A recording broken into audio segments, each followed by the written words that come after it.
Have you felt stressed out when thinking about buying a home? You are not alone.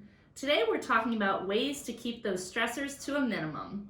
We're also debunking inflammatory headlines about the coronavirus and its impact on the real estate market. Let's cut to the chase.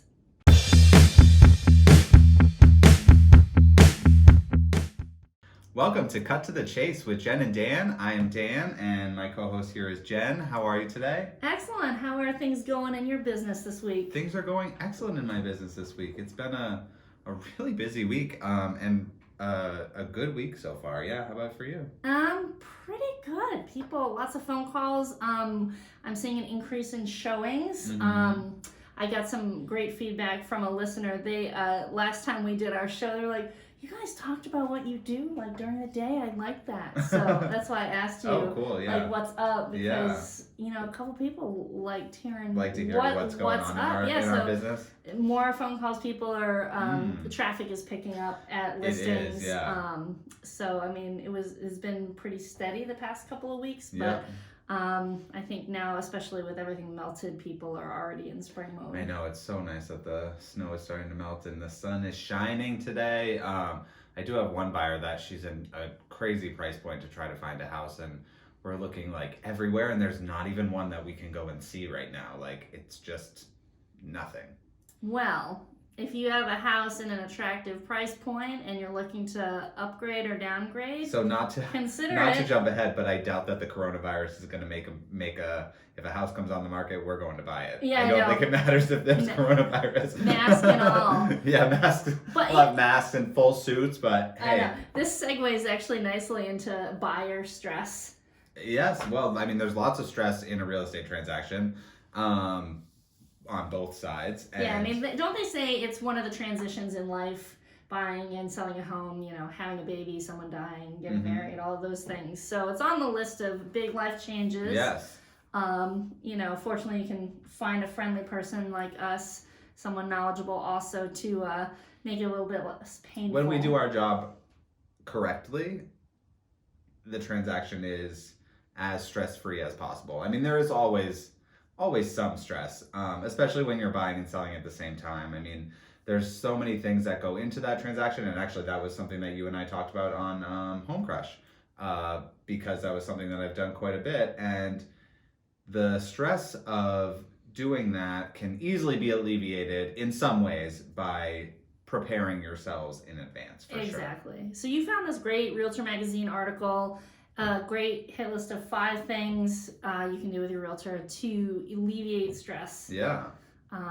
So number 1. Yeah. So first, what were you gonna say? No, you. I was like. You were like number 1. I need like a big arrow. Number 1, you know, or set the ball on the tee, use the bat in the swing. Yeah. So first is create a list. So if you are for a list for what the process is, what you're looking for, what you need to do, because there's nothing more satisfying. I was just talking with one of my business partners yesterday, and he's like, I feel so gratified when I check something off of my to-do list during the day. And I'm like, that's a good point. Me too. That's one of the reasons why I like to create to-do lists, because it just, you know, it's like, all right, I know I need to do this, and this, and then it's like, oh, I only have 2 things left. Oh, so you go from chaos to this is handled. Yes. So here's what we're going to do before we start. In the beginning, this is our beginning process. Yep. Once we found our house, this is our process, and you have a checklist for everything. You just work your list. Exactly. Situation handled. Yeah, one of my colleagues and I too, we're working on creating some checklists for our buyers and our sellers and like all that stuff, so that it's like we can standardize it and make sure that people are like fully prepared and they know what's going on. But also then you feel like you have a plan, and like having a plan, even when there's no inventory, if you know like, all right, here's the plan, here's how we're gonna go about finding you a house, that just makes everything feel a little bit better, because you're like, all right, let's just work the plan, have the plan and work Exactly, because when you start to feel stressed or worried, you can say, you know what, I'm doing everything I can. Yeah. I've made a plan, I've thought about it, and we are literally doing everything possible towards my goal of finding that house. So number 2, setting up a pre-sale inspection. Yeah, so so this can be if you're getting ready to sell your house, I mean, one of the biggest unknowns is what's going to happen during inspection. Like, will they find mold in your attic? Will they find some dry rot in the side, like underneath the siding, like, or under a deck with the flashing not put on right? The list goes on. I could truly go on for days of the things that could be found that buyers and sellers don't know about. So generally, inspectors will come and do what's called a pre-inspection on your house, and they'll give you, and of course, no two inspectors are going to find exactly the same thing. So it's not a perfect guarantee, but boy, you're not going to miss something colossally big. Exactly. And then it gives you that opportunity to one, take care of those things in advance, but also then you can let those buyers know, and it gives them a little bit of peace of mind. Like, they're going to do their inspection, of course, anyways, but it gives them a little bit of peace of mind going in, like, all right, these sellers, they really want to get the deal done. They know that, you know, if there are things that are a big deal, that they want them taken care of. So it kind of shows it also shows like care and pride of ownership for your property too. Absolutely. Yeah. And again, check it off the list. You know, there's nothing crazy going on. Mm-hmm. Number 3, keep emotions to a minimum.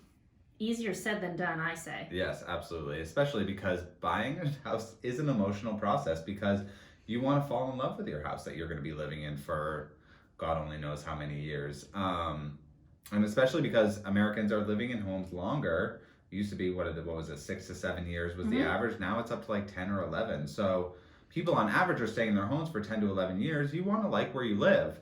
And keeping emotions to a minimum is, I mean, so as I say this, I'm looking at the article and it says, remind your buyers not to fall in love with the house because the house will not love you back. Which is very true. That is so the truth.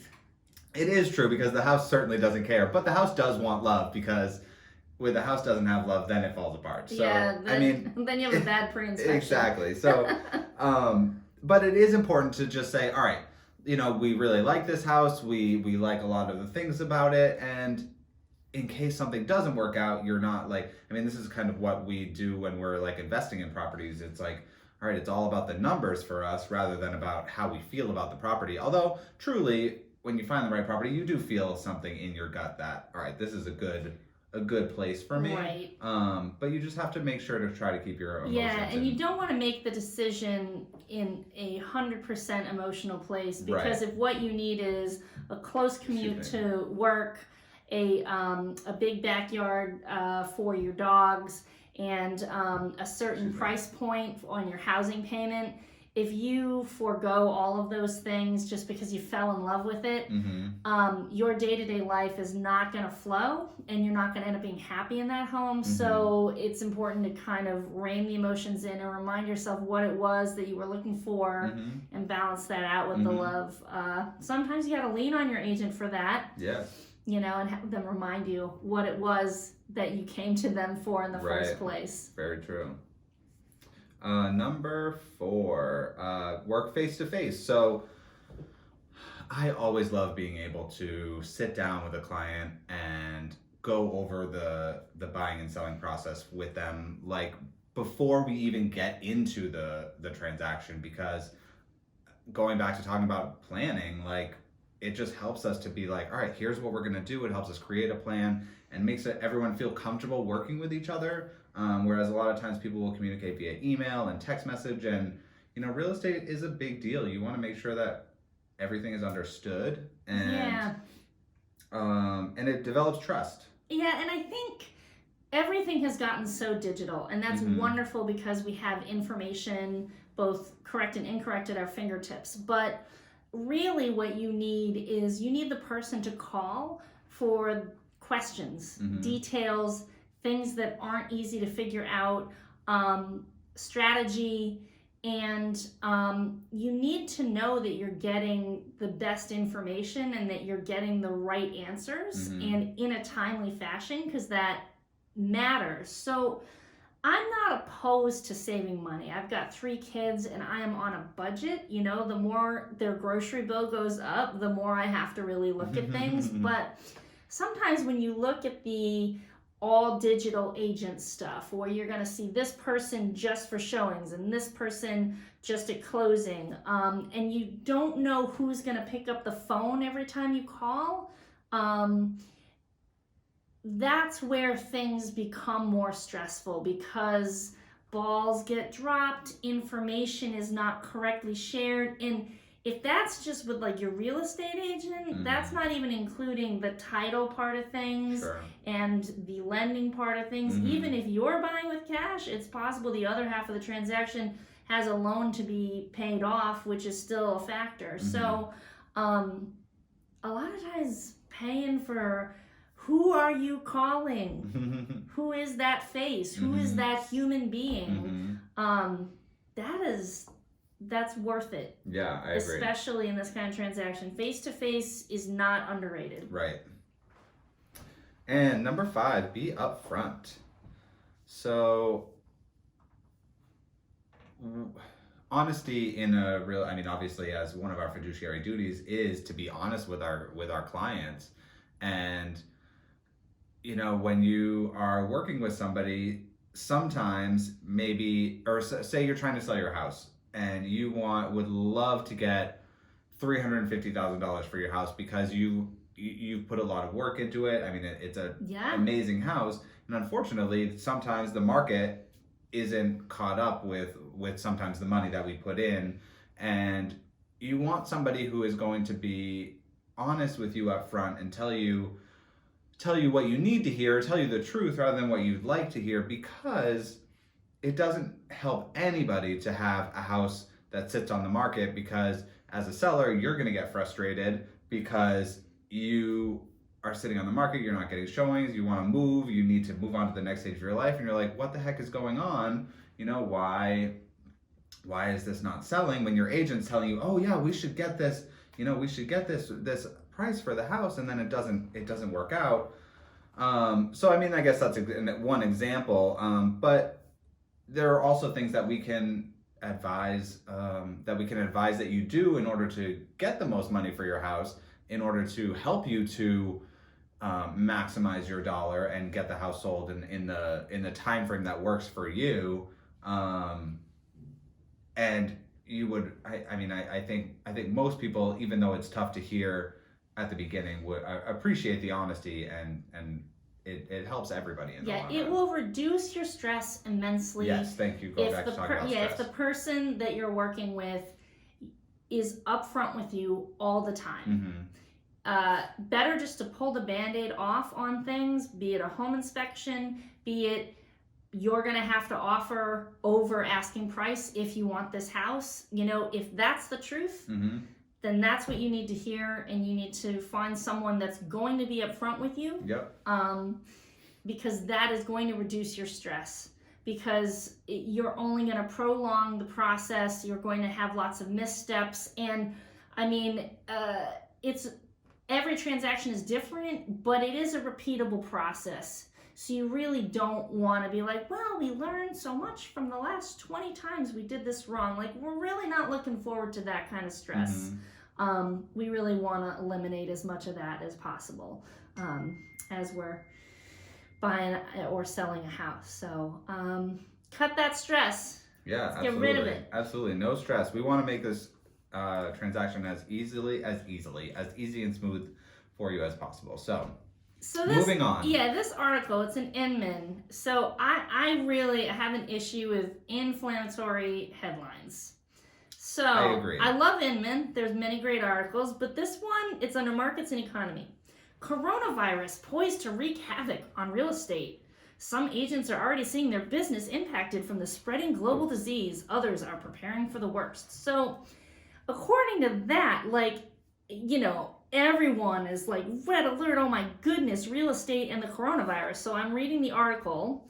I'm not, because I say, please tell me more. Yeah, I've got both eyebrows raised on a headline like that. I'm super cynical about it. And really, the article made a few decent points, which are worth noting.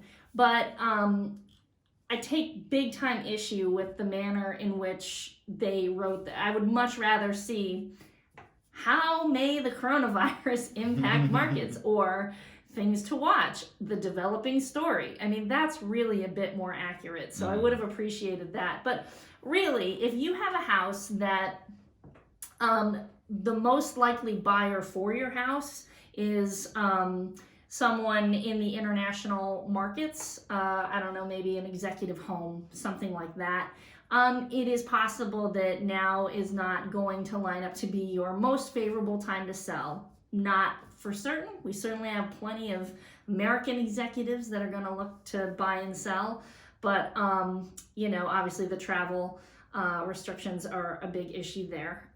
So that's one pool of people in real estate who might be seeing issues. The other would be, how are people in general feeling about the economy? So the stock market has taken hits because globally people are feeling unsure about what's going to happen, with the spread of coronavirus. And so some people don't make financial decisions when the stock markets are not doing as well. So some sit back and wait, some say forget it, some move on just as usual. So that's a situation to watch, but that's going to impact some sales. Not necessarily yours, just kind of depends on the people that would be shopping for your home. Obviously if we end up with even if it were a seasonal flu epidemic and we had quarantines, obviously if people have to stay home, they're not going to go shopping for houses. But we're according to the CDC, we're far away from that at this point in time. But it's an interesting thing to think about. Yeah, and I mean, there's some agents in the articles who are talking about kind of a doom and gloom thing, but then towards the end of the article, they're talking about that there are also a slew of agents who are not even remotely concerned, whose their business is, and even one of these buyers who said that she's preparing to, one of these agents who says that she's preparing to stay in her house for 3 months is conducting business as usual right now. So I guess going along with what you're talking about with the inflammatory headline, and then they come back at the end and are like, nothing really is changing right now here in the US, but it's obviously good to be prepared for any possible thing that could happen. However, we also want to make sure that we're not fear-mongering and making sure that and trying to scare people into. Because while coronavirus can cause pneumonia or death, for many people the symptoms are more mild and not in fact life-threatening. So we don't know what it's gonna look like. Yeah, exactly. So I love this quote. Our estimates are that over the last decade or so, we're 3.8 million homes short of where we should be. So this is in the United States. We are short about 3.8 million homes that normally would be on the market for people to buy. So that's how short the overall U.S. housing supply is. So even if demand takes a hit, let's say certain markets see a reduction in buyers because of some kind of coronavirus-related event, we're still at a point where this person doesn't see we're going to see widespread price declines. And that would make sense to me. If we're that short on homes, if we were in the reverse market, if it were an extreme buyer's market, okay, well, maybe that would be different. But anyway, I was super irked by that. So I was like, Dan, we're talking about this today. So I can get it all off my chest. Just check in with the CDC website and get rid of all the other mental clutter. Reduce your stress. Go take a yoga class. Go take a walk outside. Look at all the pretty houses. And, daydream about summer and spring in New England. Spring will hopefully be here soon. I saw it count down 19 days to the equinox. So spring is approaching soon. So we'll wrap up our episode of stress and doom and gloom with yes, spring is coming. So thanks for watching, thanks for tuning in and listening, and this has been Cut to the Chase. Have a great day. Thanks.